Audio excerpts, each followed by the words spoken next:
Hello दोस्तों, आज की मेरी कहानी का नाम है वो बस स्टॉप वाला लड़का। कहानी। मैं प्रिया, जो बात करने की शौकीन, रोज़ की तरह कॉलेज जा रही थी। मैं कॉलेज में पढ़ने नहीं, पढ़ाने जाती हूँ। मैं डांस टीचर हूँ। मैं बस स्टॉप पर खड़ी थी, तभी सामने देखा तो एक लड़का मुझे बहुत देर से घूर रहा था। थोड़ी देर तक तो मैंने बर्दाश्त किया, फिर बोली, अब तो हद हो गई है। वो मेरे साइड में आकर खड़ा हो गया था। मन तो किया कि उसके ग्लासेस निकाल कर पूछूं कि क्या हुआ भाई, कभी खूबसूरत लड़की नहीं देखी। मैं चुप रही। अब बस उसकी सारी लाइफलाइन खत्म हो चुकी है। मैंने बोला, हेलो, कोई प्रॉब्लम है? वो बोला, पर मैंने तो कुछ बोला ही नहीं। उफ, अब तो ये प्रिया की तौहीन कर रहा था। ये लड़का फिर बोला, तुम जैस्मिन ट्राई करना, तुम पर बहुत सूट करेगा। मैं गुस्से से उसकी तरफ देखी और फिर मेरी बस आ गई, मैं चली गई। घर जाकर मैंने अपनी छोटी बहन से दिन में जो कुछ भी हुआ सब बता दिया, उस लड़के के बारे में भी। अगले दिन मैं चहचहाते हुए बस स्टॉप गई तो वो लड़का बेशर्मों की तरह ब्लैक ग्लासेस लगाए मुझे घूर रहा था। मन तो कर रहा था कि उसके मुंह से उसके ग्लासेस नोच कर बस के नीचे फेंक दूं, ताकि दोबारा किसी को देखे नहीं। अब हम दोनों ही अपनी अपनी बस का इंतज़ार करते और वो मुझे लगातार घूरता रहता। मेरी बस पहले आती और मैं चली जाती। आज तीसरा दिन था। मैं गई तो जैसे मेरा ही इंतज़ार कर रहे थे जनाब। वो बोला, हाय, मेरा नाम आनंद है, मैं सालसा सिखाता हूँ। उफ़, सालसा तो ये मेरी कमज़ोरी थी। मुझे लगा जनाब कहीं से मेरी फ़ोन पर बातें सुनी होगी, इसलिए मुझे इम्प्रेस करने के लिए ये सब बोल रहे हैं। तो मैंने 2-3 क्वेश्चन सालसा के ऊपर उसके मुंह में फेंके। उफ़, उसके जवाब सुन, ये तो मेरा भी गुरु निकला। अब हम डेली बातें करते और उसमें से ज़्यादा तक तो डांस की बातें होती। मेरी बहन अब मुझे चिढ़ाती तो मुझे बुरा भी नहीं लगता, शायद अब मुझे वो अच्छा लगने लगा था। अगले दिन जब वह बस स्टॉप पर मिला तो वह बोला, प्रिया, कल्चरल डांस है मेरे यहाँ, क्या तुम मेरी डांस पार्टनर बनोगी? मैंने बिना समय लिए मैं बोली, हाँ हाँ, क्यों नहीं, हम डांस करेंगे। बोली, हाँ।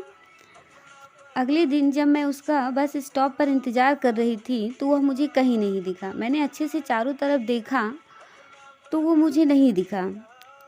मुझे लगा कि क्या हो गया, मैं सोच ही रही थी, पर मेरी बस आ गई। मैं बस में जाने वाली थी। मुझे लग रहा था कि मैंने कुछ खो दिया है यहाँ, बट मैं चली गई। अब मैं जैस्मिन भी लगाने लगी हूँ। आज उसको देख हुए 5 दिन बीत चुके थे। ऐसा लग रहा था कि मानसून ख़त्म हो गया है और अब ये प्यार की बारिश कभी नहीं होगी। आज मुझसे रहा नहीं गया। मैं वहीं पर खड़ी देख रही थी तो वहीं एक दुकान वाले अंकल के पास गई और बोली, अंकल, यहाँ पर एक लड़का आता था, काला चश्मा लगाकर, लंबा सा। हाँ, आपने देखा है उसे? अंकल बोले, उफ़, उसका तो एक्सीडेंट हो गया है 5 दिन पहले ही। बस बेचारा बस पकड़ने के लिए जा रहा था, तभी एक कार वाले ने उसको उड़ा दिया। बहुत दूर गिरा था जाके। यही सिटी हॉस्पिटल में ले गए हैं। मैं भागती हुई सिटी हॉस्पिटल गई। मुझे उसके नाम के अलावा कुछ भी नहीं पता था। बहुत मुश्किल से 25 से 30 उम्र वाले पेशेंट की लिस्ट मिली। उसमें 2 एक्सीडेंट केस थे। उसमें से एक का नाम आनंद था। मैं भागते हुए उस रूम पर गई तो वहाँ एक बूढ़ी औरत बैठी थी। मैंने सीधा पूछा, आनंद कहाँ है? वो ठीक तो है ना? उन्होंने बताया, हाँ ठीक है, गार्डन में है। मैं गार्डन गई तो देखा फ्रैक्चर टांगों के साथ जनाब एक किताब लिए कुछ पढ़ रहे थे। मैंने बोला, आज हम सालसा कर रहे होते अगर तुम देख कर चलते। उसने अपने मुंह से किताब हटाई और बोला, एक्चुअली मैं एक आर्मी ऑफिसर था। मेरा एक एक्सीडेंट हो गया था जिसमें मेरी 2 आँखें चली गई थीं। तभी से मैं अपनी हॉबी पर काम कर रहा था। मैं प्रोफेशनल तो नहीं हूँ सालसा का, पर मैं समझता हूँ सालसा को। हाँ, तुम चाहे तो मुझे छोड़कर जा सकती हो। पहले भी बहुत सारे लोग जा चुकी हैं। उसकी बात ख़त्म होती उससे पहले ही मैंने उसका हाथ ज़ोर से पकड़ा। फिर वो बोला, अरे मैं तो बोल ही रहा था जैस्मिन ट्राई करना, तुम पर सूट करता है। मैं बोली थैंक गॉड एक्सीडेंट में इसका सेंस ऑफ ह्यूमर नहीं गया था।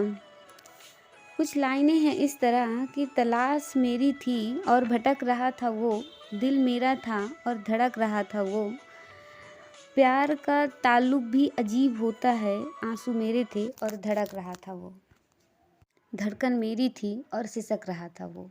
Thank you.